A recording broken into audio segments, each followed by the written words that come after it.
Nice to be here. It's always fun to do this stuff with you, Richard. So awesome. Well, I appreciate it. So I know last time you were on stage, you shared a bit of your story, but if you want to introduce yourself just a little bit, and I'll just start jumping into the questions after that. Sure. I grew up in Brooklyn, family immigrants. My dad drove Pepsi-Cola truck. My mom worked for the Department of Social Services.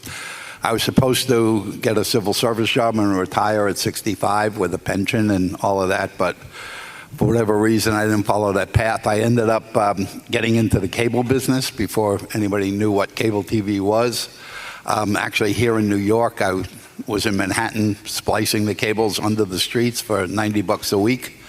But I realized where things were going, and I ended up building a big cable system out in Los Angeles. And, as a Brooklyn kid, you go out to LA, everybody's going to parties and premieres and all that stuff. So I decided I needed to get into that, so I get invited to the parties and premieres. So I started a TV network called E! Entertainment Television, which, to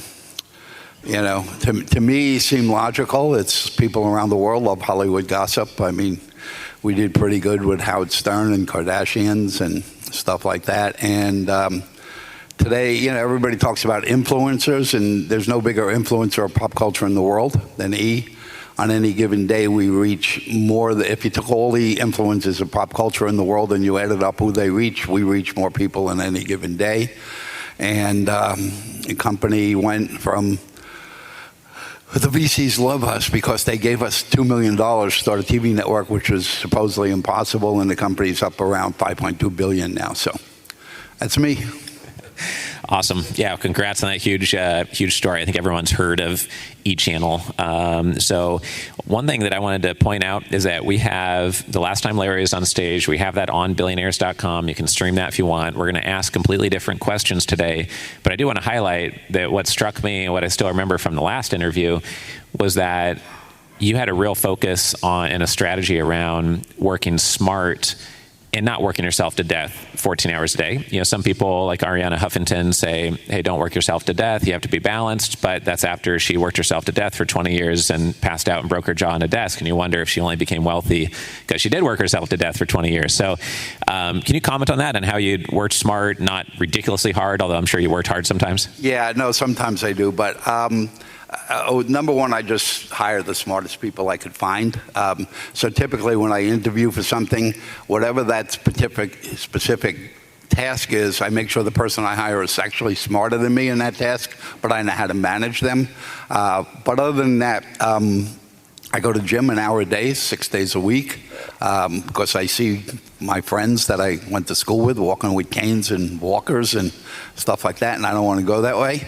And I'm actually finally writing the book. People have been after me to write the book, but I'm writing the book with kind of the parts of my life, but it's going to be a cookbook. So it's going to be the recipes that I learned to cook during the various phases, because I love cooking. And 6 o'clock to 8 o'clock every day, no matter what I'm doing, I go in the kitchen and I cook myself dinner, or I cook friends dinner and stuff. And it's just it's a replacement for having to go into therapy.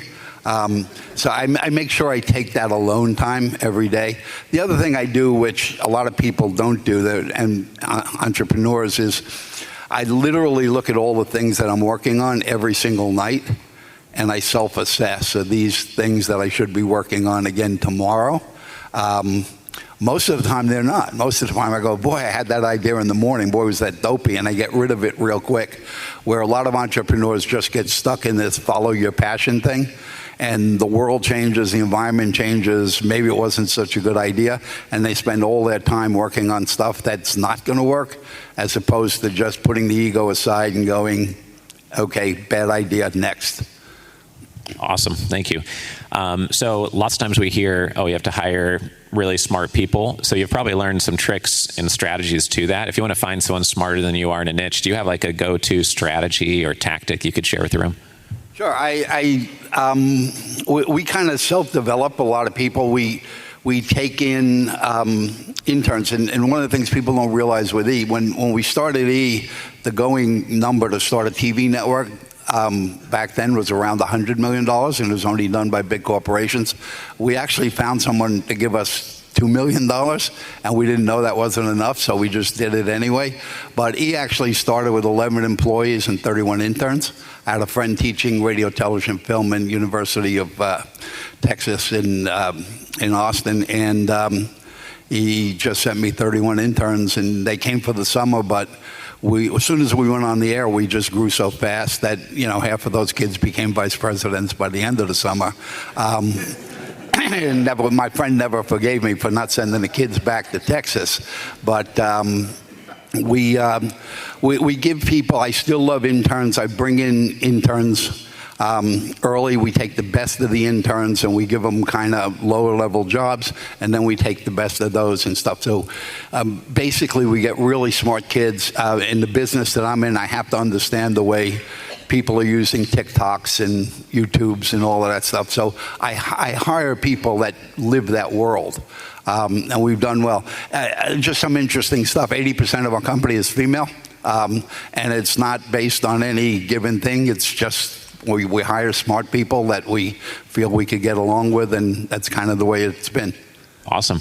So I want to back up a minute to when you talked about looking at things at nighttime and discarding projects that are not a good use of your time. So basically what you're saying is like some things that got a yes from you, after you get into it, you're like, nah, this is actually a no, and you get it quickly off your plate. What other time management or mindset, success rituals could you share with the room?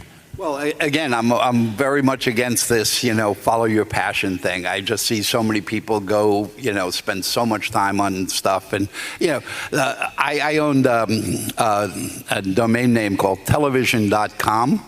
And I thought it was like the smartest, it was like amazing. I'm going to do it with it. And I launched it. And when we launched it, it was $25 per 1,000 users that we got from advertisers. And then the market crashed and it went to 25 cents. So the more people that used it, the more money we lost. And we couldn't figure out. So it really learned me to pay attention to the environment, to the technology, and really think about where things are going. And again, put your ego aside and go, it sounded good, things changed, what's next? Got it. Awesome. So if you want to get past gatekeepers for billion-dollar-plus net worth people, for publicly traded companies, powerful partners, celebrities, what's your suggestion for actually getting their attention and making like a meaningful relationship or actually getting something done? We use a whole bunch of things. I'm doing just a side story. I have a big company in China. I think we're still the only Western media company that's legally allowed to operate in China. We do film, television, stuff for brands, and all of that stuff. But when COVID came, I started doing stuff here in the U.S. again. So I call this era of my life, it's my Kardashians Repentance Tour. And I apologize to everybody for unleashing them on the world, but they've done quite well. But I'm doing, I hear, in these things, people talk about impact investing and social good and stuff. All I can say to all you folks is you just got to start putting your money where your mouth is. Everybody talks about it and very few people do it. Everybody still looks at, it's the only consideration I see is the bottom line. Well, we're doing stuff now. I'm doing a show called Conscious Parenting. It's all about being a parent in this crazy world. We're doing another one called Uncanceled, which is all about the craziness of cancel culture and how it's swung too far. We're doing, I got a nighttime talk show with a woman host, and the way we pitched that was kind of interesting. I go to the TV networks and I go, hey, how many women do you have in late night TV? And they go, 0. I go, yeah. And I brought in John Leguizamo's production company, John the comedian from the Bronx. And then after that I go, well, how many Hispanic production companies do you got? And they go, I can help you on that one, 0. So basically what we do, we analyze where we're going to go in to pitch, and we make sure we check off the boxes before we go in and pitch it. Great. We were just talking about next-gen strategies, and you brought up the parenting show. Are there any insights you've gotten from that already, or any main point you're trying to get across via the show that you want to share with the audience? Well, when you look at when I was born, at first when there's a woman who does all the TED Talks on parenting and stuff. When I was a kid, the slogan was, children should be seen and not heard. Today, it's kids are human beings. You got to start treating them like that. So I really begun to dig into it. And when I was born, my grandmother lived upstairs. My aunt lived next door. My mother had the proverbial village. Today, kids go away to school. You have the baby in the morning. They hand it to you in the afternoon, and you have nothing. But now you have school bullying, you have bullying, school shootings, you have gender identification issues. It's become incredibly hard to become a parent. And then you get to the issue of teaching your kids about money. And it's another show we're doing on financial wellness for millennials. Because my daughter came to me and said she was getting married. Hey, Dad, what's a prenup? I'm going, how do you not know what a prenup is? Don't they teach you anything in school? And the answer is no, they don't teach them anything in school. So, I sent to the family lawyer. She came back. She goes, okay, now I understand what it is. But how do I explain this to AJ, her soon-to-be husband, without him thinking that I'm not doing this forever? So I realized how much emotion. It's more than half of the divorces in the U.S. are somehow related to money. So that's kind of where we're focusing our programming efforts is, yes, we're going to make money on all these shows, but there has to be a component in it where we say, you know what, we're actually doing something good. Great, got it. So just like dealing with next gen for the first time, many people in this room have gone through an exit or are preparing to, or their goal is to. Do you have any insights or lessons learned from your exit that now you've gone through it, like you wish that someone would have told you through a fireside chat sometime, like that you should have done X, Y, and Z? Yeah, number one, I've surrounded myself with people who really know money a lot better than I do. And the way we've done it is they manage 90% of what I have, and then they give me 10% to play with, because sometimes I do really dopey things. Things like, the ones that don't work are the greatest lessons. When in California they mandated you have to have an electric car by 2030 or something, I said, I'm going to invest in the people who make the charging things. Yeah, I've lost 60% of the money on that one. And stuff. And, the people who take care of the stuff for me, they just look at me and they laugh and go, have a good time. So you got to surround yourself with really, really smart people in whatever you're going to invest in. My guys have been returning, somewhere between 7 and 8% a year consistently. And, when the internet boom, all these booms came, crypto, everybody goes, oh, you should put money in Bitcoin and you should put money in that. My guys have just stayed the course. We do 7, 8% a year without fail. I go to sleep at night. I don't worry. So, but with my kids, it's actually interesting. Again, I grew up in a pretty strict family and stuff, and we learned to be humble about a lot of stuff. And with my kids, one of the rules is you're never allowed to invoke the name of your father when you're trying to get something. And my son violated it, where he was trying to get in someplace and they wouldn't let him in. And of course, we were watching this on FaceTime or whatever it was, and he did do you know who my father is? Well, for 5 years, he was banned from using his last name. So he had to go from Johnny Namer, he's now Johnny Vegas, and he's still going through the penalty. That's a good next gen tip. Awesome. So you were able to scale eChannel massively. I think there's some people here in the room that have successful businesses, or they wouldn't be able to come to this event, but they haven't been able to scale it massively. Do you have any tips and strategies? I'm sure you have friends that had decent businesses but never could really scale it. What's your secret to that? What tips and strategies do you have? Sure. Well, we become a world that's being driven by visual content. One of the things that we've been doing, we consult now to people in every industry, because there's no single place where you don't need visual content. If you're not doing YouTubes and TikToks and all that kind of stuff, you're leaving a lot on the table. So we actually consult to those people, and most of it outside of the media world, where we do. If it's in the media world, we'll do it ourselves. But if it's outside the media world, we will consult the people on that. Artificial intelligence, if you don't know how to prompt, learn it. It's going to be, everybody talks about computer programming and stuff like that. Well, I could take my artificial intelligence programs and I don't have to know how to code or anything. It does it for me. I just know I have to know how to ask it the right questions. Artificial intelligence, if put to good use, is amazing. I think our politicians need to catch up to it because there's no rules and regulations for it now. But to me, that's where the world is going. So.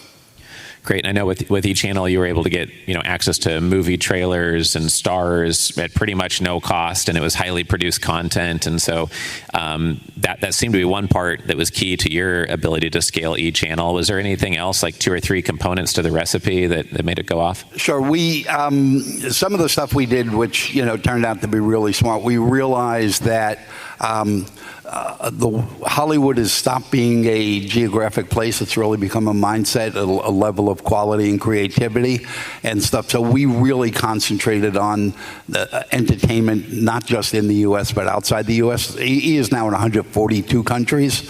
I personally, did a lot of that building, but I went off. I had the #1 TV show in Russia for 10 years, 5 days a week. And I had to learn Russian in order to do it. Now I have a company in China. I produce only in Mandarin language, and you got to realize that not just this technology changed, but the geography changed. When I started in the business, I'd do a business plan. I would weight the financials 95% U.S. and 5% other.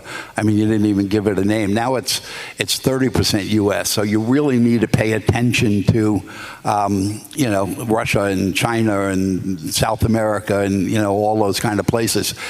Again, Hollywood is a mindset. It's not a geographic play. I can make movies anywhere, and I can make them on my iPhone. Great. Any mistakes that you could share so others could avoid, either while scaling your company, managing a lot of employees, going through an exit? Any pitfalls to avoid? Sure. Again, it's spending too much time on things that are not going to happen, and really not paying attention to changes or inevitable changes in technology. Again, with AI, everybody's trying to build their businesses on what AI is today, which is a huge mistake. You really need to get a futurist in and say, here's where it's possibly going to be going, and then plan for that. And you want to be there before the big guys. I mean, and that's one of the things we've been able to do is, people look at me and they go, how'd you get in China? I said, because I analyzed why Rupert Murdoch failed in China. And that's because he went in and said, here's what I do in Australia, and I'll subtitle it in Mandarin for you. And the Chinese just laughed at him and, tossed them out. And they let us in. And we're really very mindful. I liken, my time in China as being in my mother's house, where my mother would always tell me, if you don't like the rules, go somewhere else. And that's kind of the way we deal with other markets. Great. What would you say is unique about working with celebrities in film or entertainment that's not obvious or counterintuitive? Well, I mean, the egos are, off the charts. We try and work with people who, can tone that down and realize that there's a business. I mean, everybody looks at the Kardashians now and they do it. I mean, those girls are worth $4 or $5 billion now. What you see on television is a TV show. People kind of mistake it. They go, oh, this is the way they really are. And you look at people like Kim, she's involved in, criminal law reform and stuff like that. So there's a lot of giving back and stuff, but it doesn't make good television, so that's not what you see. Right, makes sense. So I know the founders of Home Depot, they planned to have 1,000 stores when they first got started, and it's always hard to predict where a company is going to go, like eChannel. But did you have a vision of creating something pretty big from the beginning, or did it just start small and then grew a little bit larger and then just kind of took on a life of its own, or was it a grand vision you had? No, it certainly wasn't a vision. I was building this cable system in Los Angeles, and the company I worked for was from Toronto, and they sold and said, oh, come back to Toronto. And I go, no. I didn't go from New York to L.A. to go to Toronto. I'm not doing that. So I said, let me think of something. It was, early days of cable, and I always had trouble getting into all these parties and premieres, and I would go to the PR people at the studios and say, the best vehicle you have for making me want to go to the movies is a movie trailer, and the only time I ever see the movie trailer is when I'm in the movies. It's kind of ass backwards. I said, give me the trailers, I'll put them on TV, but you got to put me on the list for those parties. And they did it, and when we polled people, what's your favorite channel? They go, I love ESPN, I love MTV, I love that trailer channel. I mean, we didn't even have a name for it. So when the company sold out, I was going, wait a second. I mean, MTV in its heyday, when it actually did music, would have a green screen behind the host, and the host would go, and Madonna has a new video. And I go, wait a second, I could take the movie trailer and stand up a host and go, and Schwarzenegger has a new movie. So the odd part about E, again, we started with very little money, is I would get the movie trailers, the best part of then a $50 million movie, for free. I would then build an audience around the trailer, and then I would go to the ad department of the studio, and I would actually have them pay to put their ads around the stuff they were giving me for free. It took them 3 years before they figured it out and said, hey, wait a second. Then we had to get the traditional, the Procter & Gamble's and, all of those folks there. So. Great. Anything else you want to add that you wanted to make sure and get across before we close up? No, I think, like I say, the stuff we're doing now, again, all has to have some, the U.S. stuff all has to have some social good component to it and stuff. And while we fund these things ourselves, we always like to bring in partners and stuff. And I think, a lot of family offices, there is heart there. And I think you guys, as their advisors, have to go a little bit beyond just ROI and tell people that you actually could be doing good with them. While the returns will be okay, you really start to think of doing something good with the money. Great. Thank you, Larry. Appreciate you being here. Let's give him a round of applause. Join the Family Office Club by visiting familyoffices.com. We look forward to seeing you at our next live event.